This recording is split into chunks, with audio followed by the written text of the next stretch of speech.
Hindi ko akalain na ang isang simpleng pagkakaibigan ay hahantong sa isang masalimuot na damdamin. Ako si Miguel, isang estudyante sa isang kilalang paaralan dito sa Maynila. Ang buhay ko noon ay umiikot lamang sa mga libro, assignments, at mga pagsusulit. Hindi ako pala kaibigan, ngunit ang library ang naging kanlungan ko, ang tahimik na lugar kung saan ko natatagpuan ang kapayapaan. Noong una kong nakilala si Lian, hindi ko siya pinansin. Isa siyang masayahin at palakaibigang babae na madalas kong nakikita sa library. Lagi siyang may dalang kape at notebook, tila laging may sinusulat na mga liham o kwento. Sa tuwing magtatagpo ang aming mga mata, ngingitian niya ako, ngunit hindi ko ito pinansin. Hanggang sa isang araw, nagulat ako nang bigla siyang lumapit sa akin. "Hi Miguel," bati niya habang hawak ang kanyang paboritong libro. "Pwede ba kitang samahan dito? Mukhang pareho tayong mahilig sa pagbabasa." Hindi ko maintindihan kung bakit, pero may kung anong misteryo sa kanyang mga mata. May kakaibang init sa kanyang nangiti na tila may nais iparating. Sa kabila ng aking pag-aalinlangan, pumayag ako. Dahil doon nagsimula ang kwento namin. Tuwing uwian, kami ay palaging magkasama sa library. Nagbabasa ng kanya-kanyang libro sa magkabilang dulo ng mesa. Minsan nag-uusap kami tungkol sa mga paborito naming aklat, minsan naman ay tungkol sa mga pangarap namin sa buhay. Natutunan kong si Lian ay may malalim na pagnanasa sa pagsusulat. Ibinabahagi niya sa akin ang kanyang mga kwento at ako naman ay nakikinig lamang. Habang lumilipas ang mga araw, unti-unti kong nararamdaman ang kakaibang pagkakaibigan na nabubuo sa aming dalawa. Naging komportable kami sa isa't isa, parang may lihim na kasunduan na ang library ay ang aming mundo. Pero sa kabila ng saya at aliw, may kung anong bumabagabag sa akin. May mga pagkakataong mahuhuli ko siyang nakatitig sa akin na tila may nais sabihin ngunit pilit na itinatago. Isang hapon habang kami ay nagbabasa, biglang may narinig kaming pagsabog mula sa labas. Nagkatinginan kami ni Lian, kapwa nagtataka kung ano ang nangyayari. Lumabas kami ng library at nakita ang mga estudyanteng nagkakagulo. May sunog sa likod ng paaralan.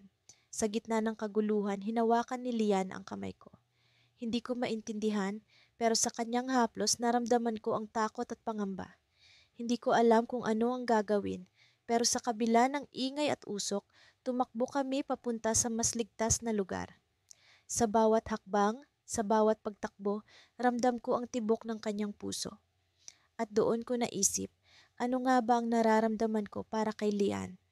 Sa gitna ng panganib, bakit ko siya iniisip? Sa isang iglap, nagbago ang lahat. Ang pagkakaibigan namin ay tila umusbong sa kakaibang damdamin na hindi ko maipaliwanag. Ngunit bago pa man ako mag-isip ng kung ano, isang malakas na pagsabog ang umalingaw-ngaw mula sa likuran. Doon ko napagtanto may nangyayari sa paligid na hindi namin inaasahan. Paano kung ang simpleng pagkakaibigan namin ay masubukan ng isang hindi inaasahang pangyayari? Sa gitna ng kaguluhan, ano ang mangyayari sa aming dalawa? Sa unang bahagi ng aming kwento, ako at si Alisa ay palaging magkasama sa library. Ang lugar na iyon ang aming kanlungan kung saan kami ay nag-aaral, nagtatawanan at minsan ay nagkukwentuhan ng aming mga pangarap. Sa kabila ng aming malalim na pagkakaibigan, hindi ko kailanman naisip na may mas malalim pa akong nararamdaman para sa kanya, hindi hanggang sa isang partikular na hapon na nagbago ng lahat. Isang Lunes, habang kami ay nasa library, napansin kong tila mas tahimik kaysa karaniwan si Alisa. Nakaupo siya sa sulok, nagpapanggap na abala sa pagbabasa ng kanyang libro, ngunit alam kong may bumabagabag sa kanya. Sa tagal ng aming pagkakaibigan, natutunan ko ng basahin ang kanyang mga kilos at ekspresyon. Nang hindi ko na matiis ang katahimikan, bumulong ako. "Alisa, may problema ba?" Tumingin siya sa akin, ang kanyang mga mata ay tila may dinadalang bigat. Wala naman, Ethan, sagot niya, sabay pilit ng isang nangiti. Ngunit alam kong hindi iyon ang totoo. Alisa, kilala kita. Sabihin mo na, pangungulit ko. Napabuntong hininga siya at binitiwan ang hawak na libro. Ethan, may gusto akong sabihin sa'yo. Simula niya at sa tono ng kanyang boses, alam kong importante ito. May nag-aalok sa akin ng scholarship sa ibang bansa. 1 taon sa Paris. Natigilan ako sa narinig. Alam kong ito ang pangarap ni Alisa, ang makapag-aral sa isa sa mga pinakakilalang unibersidad sa mundo. Ngunit kasabay ng tuwa para sa kanya, hindi ko maiwasang maramdaman ang lungkot na parang mawawala ang isang bahagi ng buhay ko. Wow, Alisa, that's amazing. Sabi ko, pilit na kinukubli ang pag-aalala sa aking boses. Kailan mo nalaman ito? Last week pa, sagot niya na tila ba nahihiya. Kaya nga ako tahimik nitong mga nakaraang araw. Iniisip ko pa kung tatanggapin ko. Bakit mo naman ipagpapaliban? Alam kong pangarap mo yan, tanong ko. Sabay lagay ng kamay ko sa kanyang balikat bilang suporta. Oo, pangarap ko nga, sagot niya. Pero Ethan, hindi ko alam kung kaya kong iwan lahat dito. Lalo ka na. Sa kanyang sinabi, bigla akong kinabahan. Hindi ko alam kung paano ko sasagutin iyon. Sa tagal ng aming pagkakaibigan, hindi ko inasahan na magiging ganito, kahirap ang sitwasyon. At sa kabila ng pagkalito, naramdaman kong may iba pa akong nararamdaman para sa kanya. Isang bagay na higit pa sa pagkakaibigan. Alisa, lagi kitang susuportahan kahit saan ka pa magpunta. Sabi ko na may halong kaba at pagkaseryoso. Pero gusto kong malaman mo na hindi kita pipigilan. Gusto kong makamit mo ang mga pangarap mo. Ngumiti siya at bagamat may lungkot sa kanyang mga mata, parang gumaan ang kanyang pakiramdam. Salamat Ethan, alam kong lagi kitang maaasahan. Ngunit bago pa man matapos ang araw na iyon sa library, isang bagay ang bumagabag sa akin. Habang pauwi, hindi ko maiwasang isipin kung paano magbabago ang lahat kapag umalis siya. At sa pagkakataong iyon, napagtanto ko na hindi ko na kayang itago ang totoo kong nararamdaman para kay Alisa. Ilang linggo ang lumipas at patuloy kaming nagkita sa library, subalit hindi ko na magawang maging kasinggaan ng dati ang aming mga usapan. Alam kong kailangan kong magsalita, ngunit natatakot akong baka masira ang aming pagkakaibigan. Hanggang sa isang gabing kami ay naglalakad pa uwi mula sa library. Nagdesisyon akong sabihin na ang totoo. Alisa, may gusto akong sabihin sa'yo. Simula ko, habang kami ay naglalakad sa ilalim ng mga kumikislap na bituin. Ano yon, Ethan? Tanong niya. Sabay tingin sa akin na may halong pag-aalala. Huminga ako ng malalim. Alisa, matagal ko nang gustong sabihin ito. Alam kong magkaibigan tayo pero higit pa doon ang nararamdaman ko para sa'yo. Natigilan siya at tumigil sa paglalakad. Tiningnan niya ako ng diretso sa mata na para bang hinahanap ang katotohanan sa aking sinasabi. Ethan, hindi ko alam. Sagot niya, ang kanyang boses ay tila nalilito. Ngunit bago pa siya makapagsalita ulit, isang tawag mula sa kanyang telepono ang pumukaw sa kanyang atensyon. Sandali lang, sabi niya, sabay sagot sa tawag. Habang kausap niya ang nasa kabilang linya, kita ko ang pag-aalala sa kanyang muka. Kailangan ko nang umalis, Ethan. Emergency sa bahay, sabi niya matapos ibaba ang tawag. Sige, ihahatid na kita, sagot ko, ngunit umiling siya. Hindi na, okay lang ako. Kailangan ko lang talagang umalis agad. At sa pag-alis niya, naiwan akong nag-iisa sa ilalim ng mga bituin, bitbit ang lahat ng hindi nasabi at ang takot na maaaring hindi na ito muling masabi. Ngunit sa kabila ng lahat, naramdaman kong ito pa lamang ang simula ng mas malaking pagbabago sa aming buhay. Sa pagkakataong ito, hindi ko alam kung saan kami dadalhin ng aming mga damdamin at ng mga desisyon na kailangan naming gawin. Muli na namang lumipas ang 1 linggo ng pag-aaral. Ang mga araw ay tila mabilis na nagdaan kasabay ng pagdami ng mga proyekto at takdang aralin. Ngunit sa kabila ng lahat ng ito, ang oras na ginugugol namin ni Mia sa library ay tila hindi nagbabago.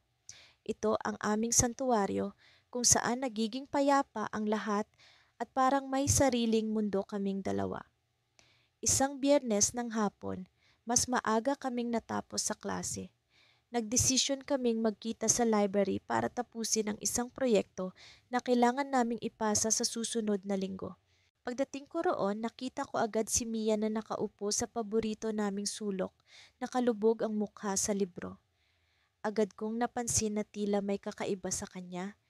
Tila ba mas masigla ang kanyang aura, mas maliwanag ang kanyang mga mata. Hoy, anong meron at mukhang inspirado ka ngayon? Tanong ko habang inilalapag ang aking bag sa mesa. Napangiti siya bago tumingin sa akin. Wala naman. Siguro excited lang ako dahil sa weekend. May plano na ba kayo ng pamilya mo? Wala pa naman. Siguro tatambay lang sa bahay. Bakit? Ikaw ba? Baka pumunta kami sa beach. Pero hindi pa sigurado. Sagot niya. Habang nag-uusap kami, hindi ko mapigilang mapansin ang kakaibang kislap sa kanyang mga mata. Parang may tinatago siyang lihim na hindi niya maibulalas. Sa pagtagal ng aming pag-uusap, hindi ko maiwasang mapaisip kung may kinalaman kaya ito sa nararamdaman ko para sa kanya.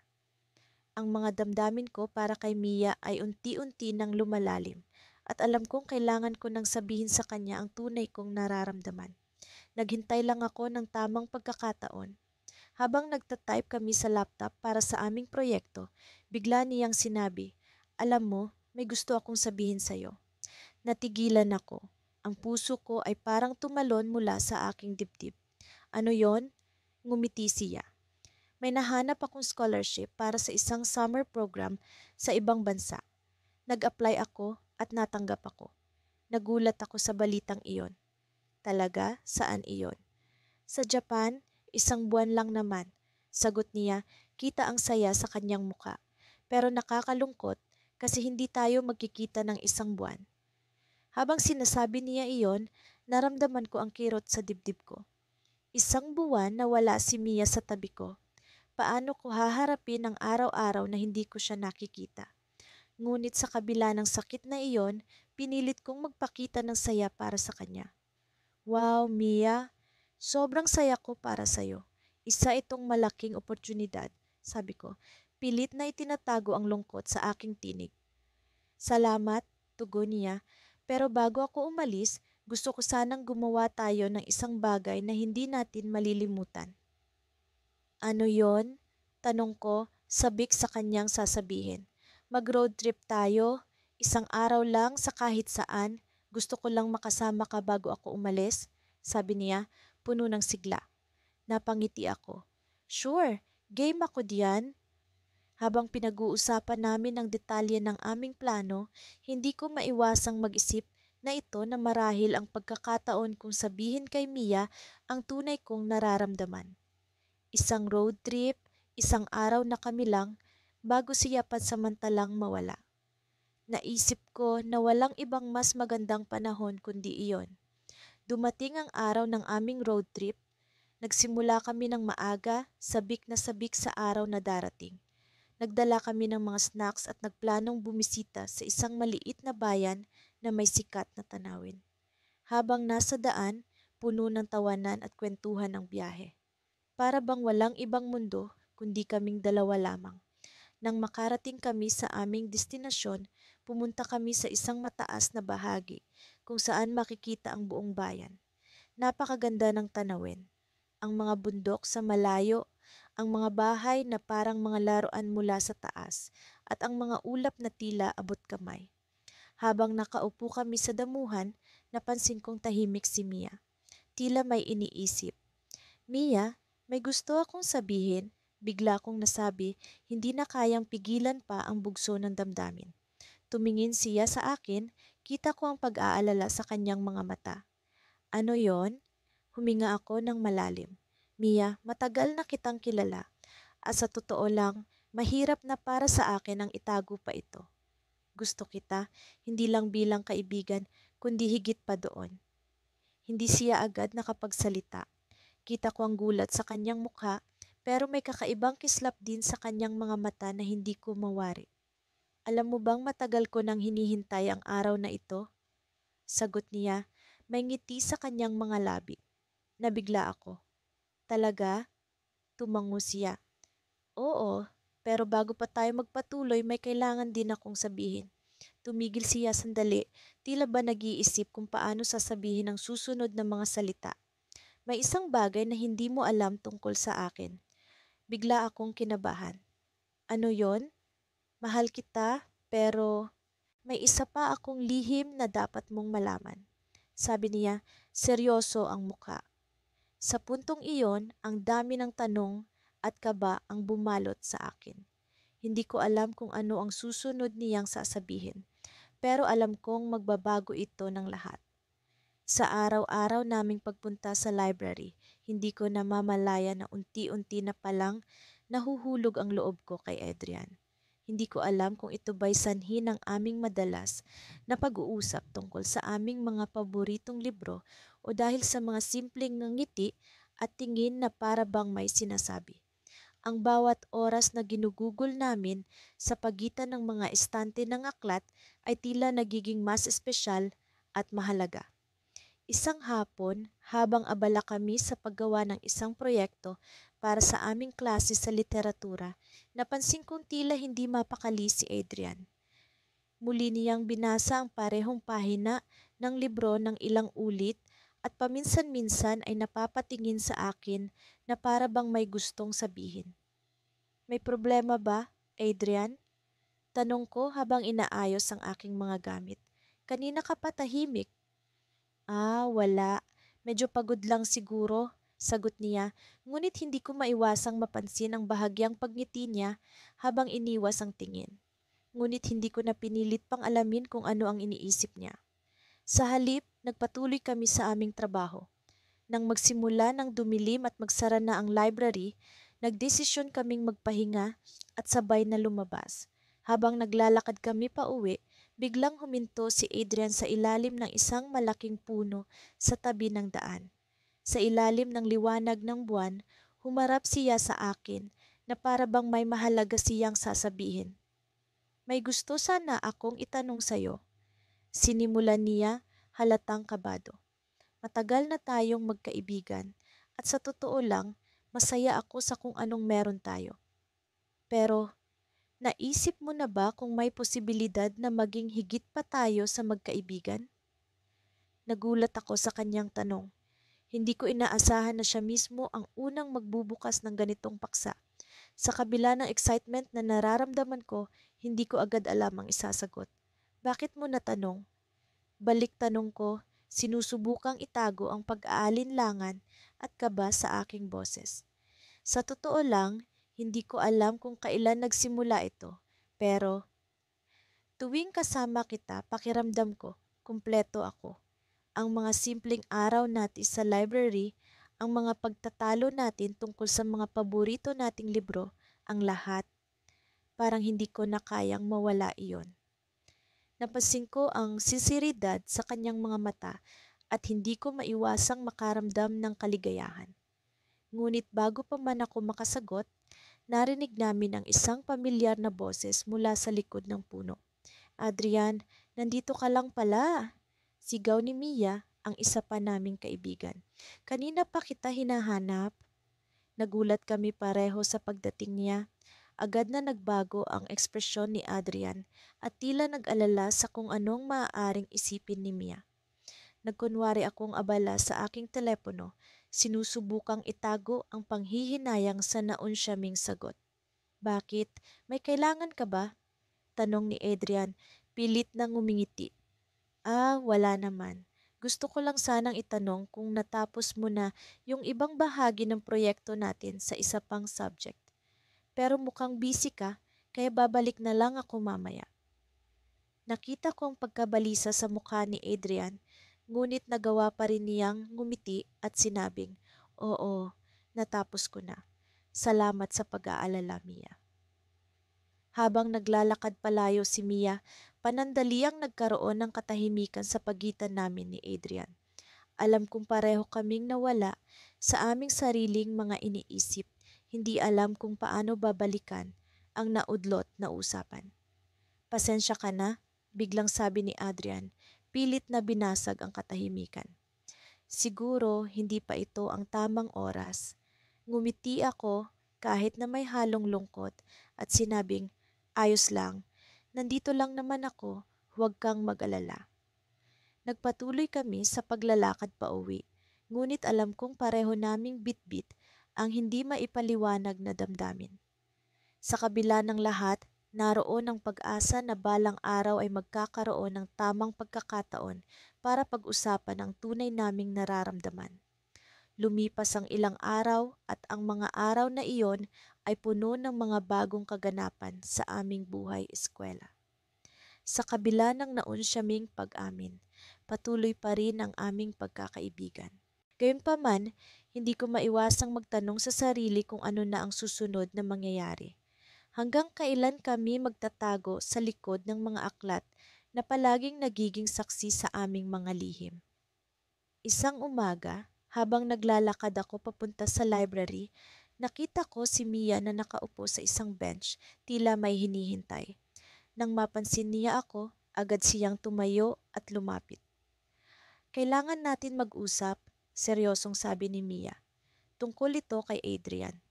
Nagulat ako sa kanyang tono at hindi ko alam kung ano ang iisipin. Ano ang nalaman niya at ano ang maaaring maging epekto nito sa amin ni Adrian. Sa sandaling iyon, biglang nagbago ang ihip ng hangin. Klarong may mas malalim na dahilan kung bakit tila may bumabagabag kay Mia. At sa di inaasahang pagkakataon, pakiramdam ko ay may malaking pagbabago na magaganap sa aming tatlo. Ano kaya ang lihim na ito at paano nito maaapektuhan ang relasyon namin ni Adrian? Sa likod ng aming mga ngiti at biro, may mga tanong na nangangailangan ng sagot at ang mga sagot na ito ang maaaring magtakda ng landas ng aming mga puso. Sa bawat pag-akyat ko sa hagdan patungo sa library, nararamdaman ko ang kakaibang kilig na hindi ko maipaliwanag. Akala ko noon, ang pagkakaibigan namin ni Alisa ay isa lamang sa mga ordinaryong pakikipagkaibigan na nabuo sa loob ng paaralan. Pero habang lumilipas ang mga araw, habang patuloy kaming nagbabasa at nag-aaral sa sulok ng library, may kung anong puwersang humihila sa akin palapit sa kanya. Hey Ethan, narito ka na pala, bati ni Alisa habang nakaupo sa aming paboritong puwesto sa tabi ng bintana kung saan tanaw ang malalawak na damuhan sa labas. Oh, medyo na late lang ako. May tinapos lang akong project, sagot ko. Pinilit kong hindi ipahalata ang excitement sa boses ko. Sinimulan naming mag-aral ng aming mga leksyon sa physics, ngunit di nagtagal ay nawala na naman kami sa usapan. Ganito lagi ang nangyayari, magsisimula kami sa pag-aaral pero mauuwi sa kung ano-anong kwento. Iyon ang isa sa mga bagay na gustong-gusto ko sa kanya. Madali siyang kausap, parang hindi na uubusan ng kwento. Sa gitna ng aming tawanan at kwentuhan, naisip ko kung paano ko sasabihin sa kanya ang nararamdaman ko. Paano ko ba ipapaliwanag ang mga pagbabagong nararamdaman ko sa tuwing magkasama kami? Alam mo ba, Ethan, kung gaano ko talaga gustong pumunta sa Paris, lagi kong iniisip kung ano ang pakiramdam ng maglakad sa tabi ng Sena River. Kwento ni Alisa habang nagdidiskusyon kami tungkol sa mga pangarap na lugar na gusto naming bisitahin balang araw. Hindi ko napigilan ang sarili ko. Sana makasama kita doon balang araw. Sabi ko, medyo nagbibiro, ngunit may kasamang pag-asam. Tumawa siya, pero sa likod ng kanyang mga mata, may nakita akong tila kakaiba. Isang bagay na hindi ko pa nakikita noon. Bakit hindi? Malay mo, makapagtapos tayo at makapag-ipon para makapunta roon. Ang kanyang mga salita ay nagbigay ng munting pag-asa sa aking puso. Pero sa kabila ng saya, may kasamang kaba ang aking nararamdaman. Paano kung hindi niya ako nakikita ng higit pa sa isang kaibigan? Paano kung ang lahat ng ito ay nasa isip ko lamang? Sa mga sumunod na araw, patuloy kaming nagkikita sa library. Hindi ko alam kung paano at kung kailan ko pa siya sasabihan. Hanggang sa isang araw, habang nasa kalagitnaan kami ng pag-aaral, biglang nawala ang kuryente. Nagdilim ang buong library at narinig ko ang pag-aalala ng ibang estudyante. Sa aking pag-aalala, bigla kong nadama ang kamay ni Alisa sa aking braso. Ethan, nandyan ka pa ba? Tanong niya, may konting pag-aalala sa kanyang boses. Oo, nandito lang ako. Huwag kang mag-alala. Sagot ko. Pinipilit kong pakalmahin siya kahit na ang puso ko'y kumakabog dahil sa biglaan niyang paghawak. Habang unti-unting bumabalik ang liwanag, hindi ko na napigilan ang sarili ko. Alisa, may gusto akong sabihin sa'yo. Sabi ko, nararamdaman kong ito na ang tamang oras. Tumango siya, tila hinihintay ang aking sasabihin. Ano iyon, Ethan? Huminga ako ng malalim, pinilit kong kalmahin ang aking sarili. Alam mo, matagal na kitang gusto, hindi lang bilang kaibigan. Hindi ko alam kung kailan nagsimula, pero bawat araw na magkasama tayo, mas lalo kong nararamdaman. Tahimik siya, hindi ko mabasa ang kanyang reaksyon. Sa sandaling iyon, tila tumigil ang mundo at kami lang ang natira sa loob ng library. Hanggang sa biglang may pumasok na isang estudyante, tila nagmamadali. Alisa, Ethan, kailangan niyong pumunta sa principal's office. May nangyari kay Mr. Cruz, ang library head natin. Nagkatinginan kami ni Alisa. Pareho kaming nag-aalala. Hindi namin alam kung ano ang susunod na mangyayari. Pero sa loob ng library na iyon, sa gitna ng mga libro at alaala, alam kong kahit ano pa ang mangyari, hindi na maalis ang damdamin kong ito para sa kanya. Habang naglalakad kami palabas, hindi ko maiwasang mag-isip. Ano kaya ang nangyari kay Mr. Cruz? Sa sandaling iyon, napagtanto ko na hindi pa tapos ang kwento namin ni Alisa. May mas malalim pang dapat pagdaanan. At ang pagtatapat na ginawa ko ay simula pa lamang ng mas komplikadong kabanata ng aming kwento. Isang kwento na puno ng pag-asa, pag-aalala at hindi inaasahang mga pangyayari. Minsan, may mga araw na nagiging mas makulay ang mundo kahit na wala namang espesyal na nangyayari. Sa mga ganitong pagkakataon, madalas kong kasama si Jiro sa library, kundi man sa cafeteria o sa ilalim ng masilong na puno malapit sa quadrangle. Hindi ko alam kung bakit ganoon ang pakiramdam ko tuwing kasama siya. Pero sa bawat pagtawa at kwento, mas lalo kong nararamdaman ang pagkalapit namin. Parang may magnetong humihila sa akin palapit sa kanya.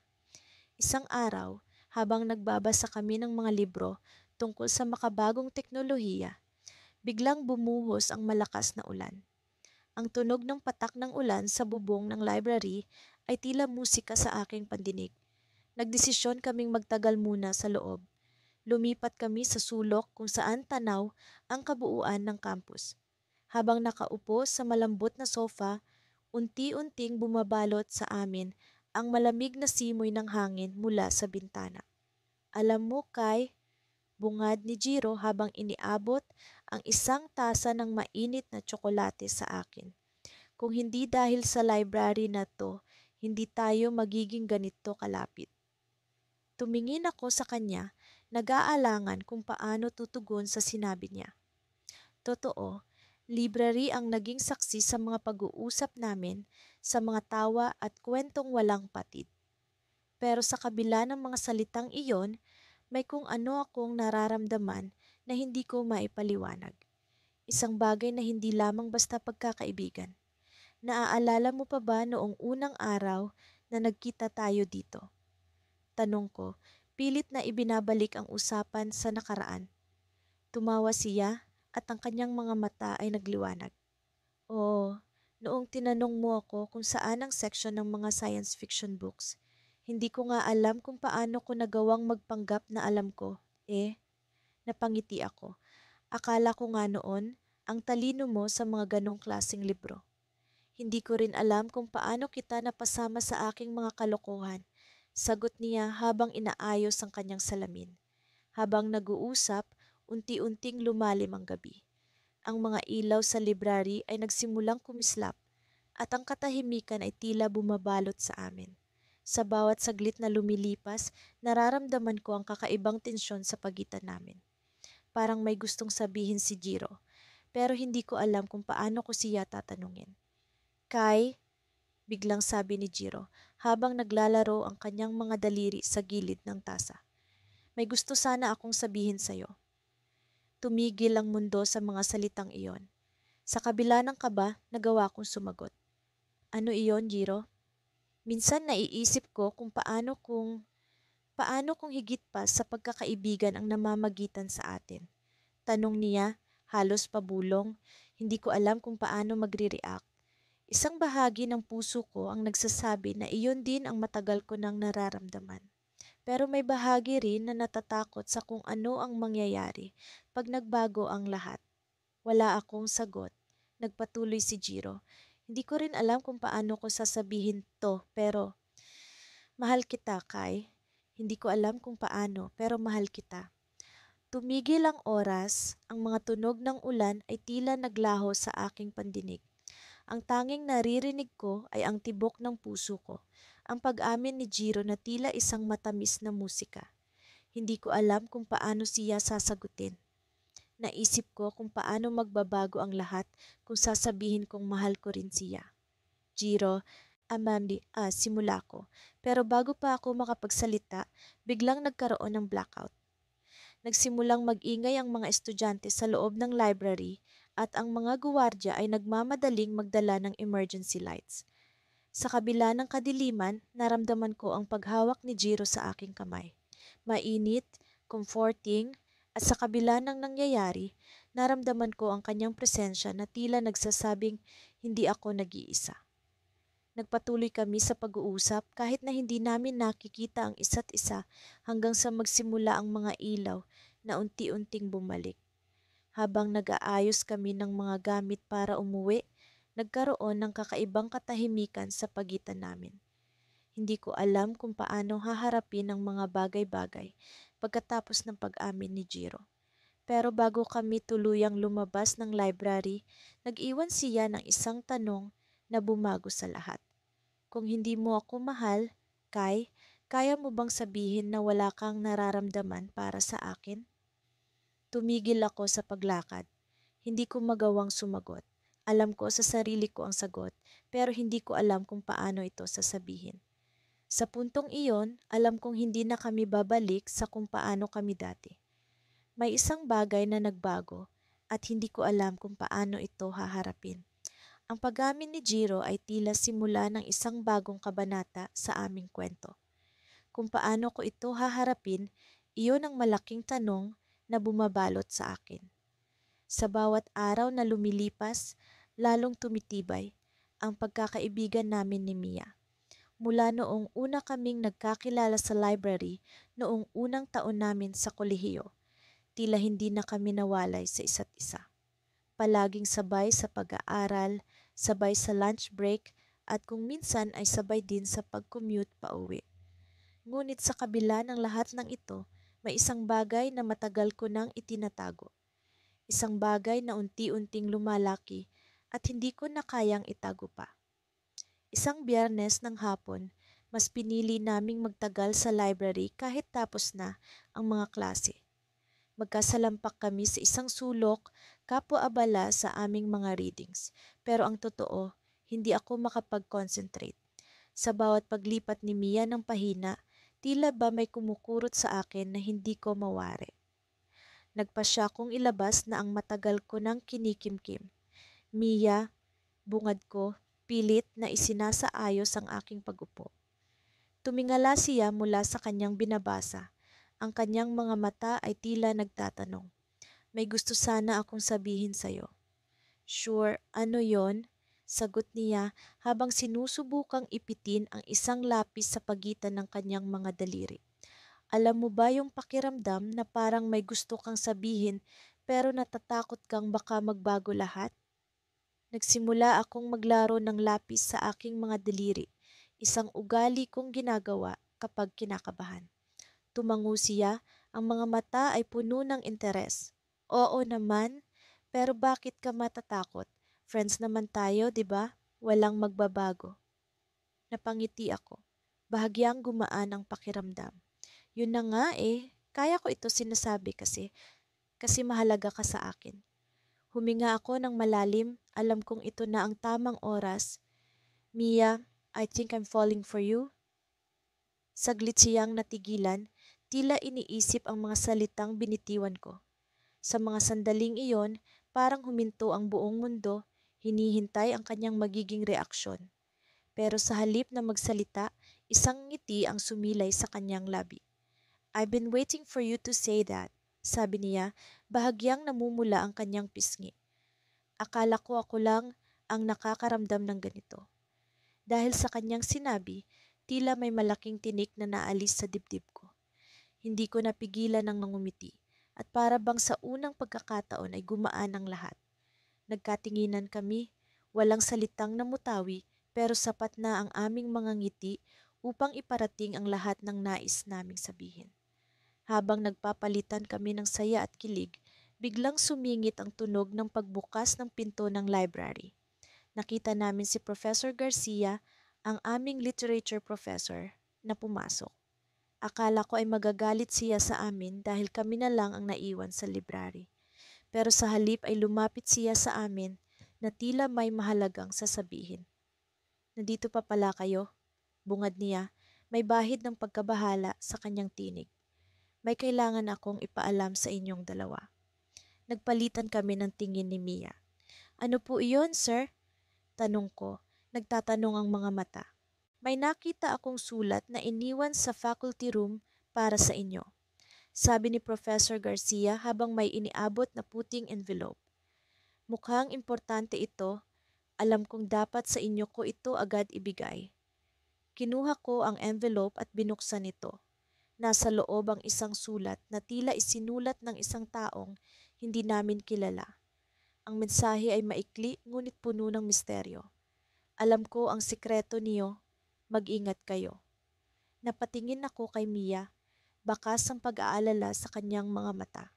Agad na naglaro sa isip ko kung ano ang maaaring ibig sabihin ng sulat. Sino ang nagsulat nito at anong sikreto ang tinutukoy. Habang nag-iisip ako, hinawakan ni Mia ang kamay ko. Ano sa tingin mo ito? Tanong niya, bahagyang nanginginig ang tinig. Di ko alam, sagot ko, pilit na inaalis ang kaba. Pero kailangan nating alamin kung sino ang nasa likod nito. Sa kabila ng aming bagong natuklasang damdamin para sa isa't isa, heto kami ngayon, nakatayo sa harap ng isang bagong hamon. Hindi ko alam kung ano ang naghihintay sa amin, pero isa lang ang sigurado. Magkasama naming haharapin ito, anuman ang mangyari. At habang iniisip ko ang susunod na hakbang, hindi ko maiwasang makaramdam ng kaba at excitement. Ano nga kaya ang sikreto namin na alam ng ibang tao? At paano nito mababago ang lahat ng bagay sa pagitan namin ni Mia? Muli na namang sumapit ang araw kung kailan kami ni Lian ay nagkikita sa aklatan. Sa loob ng 6 na buwan, naging bahagi na ng aming pang-araw-araw na gawain ang pagtambay dito. Dito kami nag-aaral, nagkukwentuhan, at minsan tahimik lang na magkasamang nagbabasa. Ngunit sa araw na ito, may kakaibang tensyon sa pagitan naming dalawa. Hindi ko mawari kung ano ito, ngunit ramdam ko ang pagbabago. Pagpasok ko sa aklatan, nakita ko siyang nakaupo sa aming paboritong sulok. May hawak siyang librong tila sinisiyasat niyang mabuti, ngunit alam kong hindi iyon ang kanyang pinagtutuunan ng pansin. Lumapit ako sa kanya, dala ang 2 tasa ng kape mula sa paborito naming kafe sa kanto. Hey, Lian! Bati ko, sabay abot ng 1 tasa sa kanya.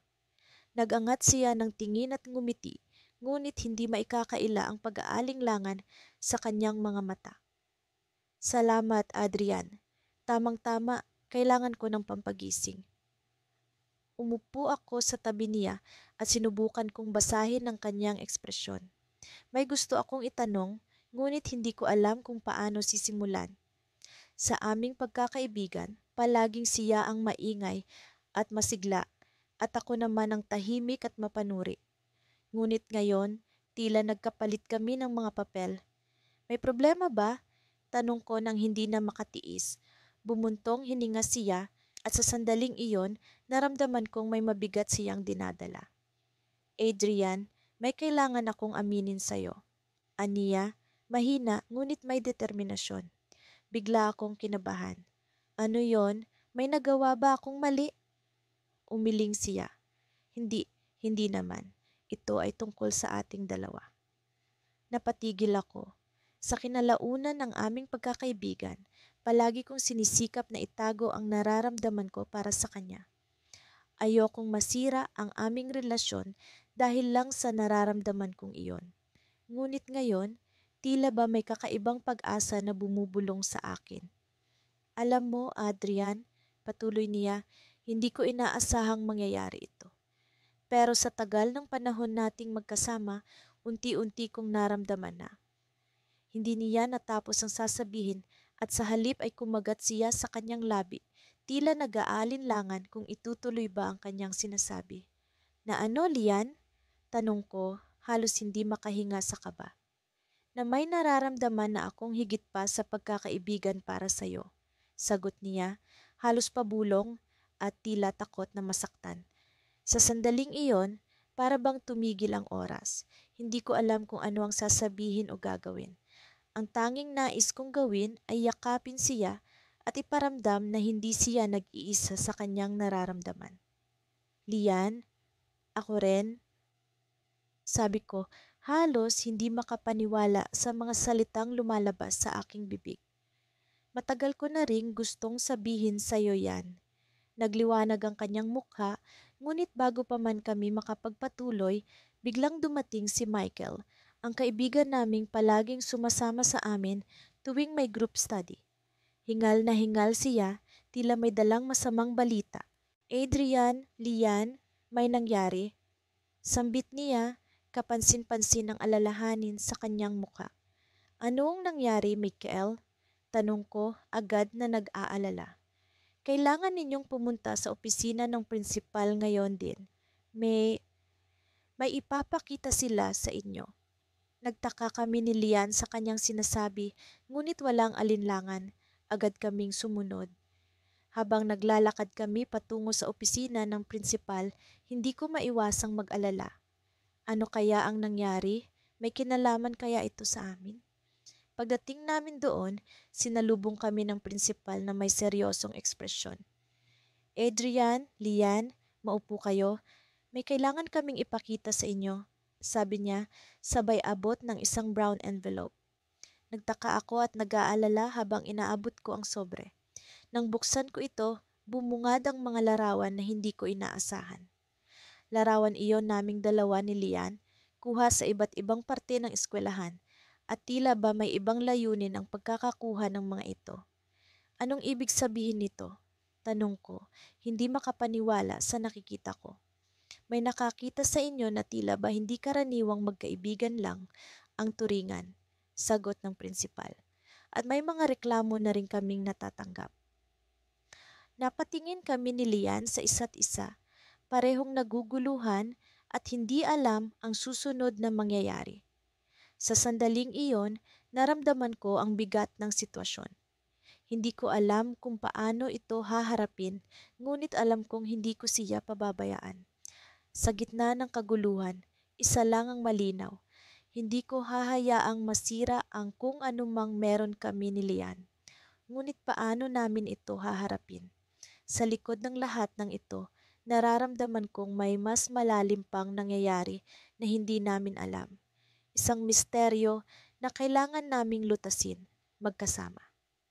Sa paglipas ng mga buwan, hindi ko maiwasang mapansin ang unti-unting pagbabago sa dinamika ng aming pagkakaibigan ni Aiden. Mula sa mga simpleng tawanan at palitan ng mga ideya sa pagitan ng mga libro, nagkaroon ng mga tahimik na sandali kung saan tila may nais sabihin si Aiden, ngunit pinipili itong ilihim. Ako, sa kabila ng mga pag-aalinlangan, ay nagsikap na panatilihin ang kaswal na daloy ng aming pagkakaibigan. Ngunit sa kabila ng aking mga pagsisikap, nararamdaman kong may kakaiba sa pagitan namin. Isang Biyernes ng hapon, tulad ng nakagawian, nagpunta kami sa library. Tulad ng dati, umupo kami sa aming paboritong pwesto sa sulok kung saan madalang ang dumaraan. Ako ay abala sa pagbabasa ng isang nobela habang si Aiden naman ay tila malalim ang iniisip. Nakatitig sa bintana kung saan tanaw ang maaliwalas na kalangitan. Sa kabila ng katahimikan, naramdaman kong may nais siyang ipahiwatig. May, biglang sambit ni Aiden na ikinagulat ko. May gusto akong sabihin sa'yo. Napatingin ako sa kanya. Kita sa kanyang mga mata ang pag-aalangan. Ano yon, Aiden? Tanong ko, pinipilit ang aking sarili na hindi magpakita ng labis na pagkasabik. Sa mga sandaling iyon, parang bumagal ang oras. Ang kanyang mga mata ay tila ba naglalaban sa pagitan ng pagsasalita at pananahimik. Ako naman ay naghintay. Ang aking puso ay pumipintig sa kaba at pag-asa. May, matagal ko nang iniisip to. Alam ko na magkaibigan tayo at ayokong sirain yon, pero tumigil siya, tila ba sinusukat ang bawat salitang kanyang bibitawan. Pero hindi ko mapigilang mahulog sa'yo. Parang may bumagsak na bomba sa aking isipan. Ang mga salitang iyon ay bumalot sa akin ng halo-halong damdamin, saya, takot at pagkalito. Ang simpleng pagkakaibigan na minahal ko ay tila ba nagbago sa isang iglap. Ano ang aking sasabihin? Ano ang aking gagawin? Aiden, umpisang sambit ko, pilit iniintindi ang nararamdaman. Hindi ko alam kung paano sasagutin yan. Tumahimik siya, tila ba naghihintay sa aking sagot. Ngunit bago pa man ako makapag-isip ng maayos, narinig namin ang malakas na tunog ng pagbagsak ng mga libro mula sa kabilang bahagi ng library, na tila ba tumigil ang mundo namin sa isang iglap. Pareho kaming napalingon at nakita ko si Laura, ang isa sa mga kaklase namin, na nakatitig sa amin ng may pagtataka, hawak ang isang bumagsak na libro. Pasensya na, nagulat lang ako, sabi niya, ngunit ang kanyang mga mata ay naglalaman ng kuryosidad na tila ba alam niya ang nangyayari. Sa gitna ng gulong iyon, naramdaman ko ang pag-iiba ng hangin. Hindi ko alam kung paano ko haharapin ang sitwasyon. Ang pagkakaibigan namin ni Aiden ay parang isang balanse na ngayon ay tila banta ng pagbabago. Ano ang magiging kahihinatnan nito? Nang bumalik ang katahimikan, si Aiden ay nagpakita ng nangiti na puno ng pag-asa. Hindi ko naman hinihiling na magbago agad ang lahat. Gusto ko lang malaman mo. Sa kanyang mga salita, may kaunting ginhawa na tumagos sa aking puso. Ngunit sa likod ng ginhawang iyon, may kaba na hindi ko maialis. Ano nga ba ang nararamdaman ko para kay Aiden? Ang tanong na iyon ay patuloy na umuukil-kil sa aking isipan. Nagpasiya kaming magpatuloy sa aming pagbabasa, ngunit ang dating katahimikan ay napalitan ng hindi maipaliwanag na tensyon. Ang bawat pahina ng aking binabasa ay tila ba naglalaman ng mga tanong na hindi ko pa kayang sagutin. Habang papalapit ang pagsasara ng library, naglakad kami palabas. Sa kabila ng lahat, ang aming mga hakbang ay magkasabay pa rin. Hindi pa rin nagbabago ang ugali ni Aiden, bagkus ay tila mas naging maalaga pa siya.